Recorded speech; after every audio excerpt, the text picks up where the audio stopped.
Hello friends, good evening সবাইকে। সবাই কেমন আছো? তো আমি চলে এসেছি তোমার সাথে একটা রান্না শেয়ার করতে, চিকেন কষা। তো চলো, প্রথমে তেলটাকে গরম করে আলুটাকে ছেড়ে দিলাম, আলুটাকে ভেজে নেবো লাল লাল করে, তারপর ভাজা হয়ে গেলে তুলে নেব।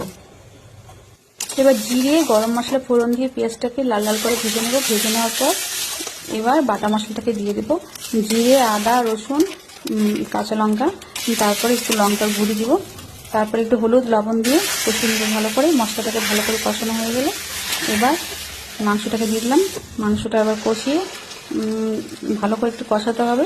একটু পরপর ঢেকে দিব, একটু পরপর নেড়ে উঠিয়ে আবার একটু নেড়ে চেড়ে আবার একটু ঢেকে দিব। মাংসটাকে ভালো করে কষাতে হবে, তাহলেই টেস্টটা ভালো আসবে। রিয়েল কালার এসছে, একদম কালারটা যতটা সুন্দর এসছে খেতে অতটা সুন্দর, দারুণ হয়েছে। সবাই চলে এসে বন্ধুরা কে কে খাবে। দেখো আমার মাংস রেডি।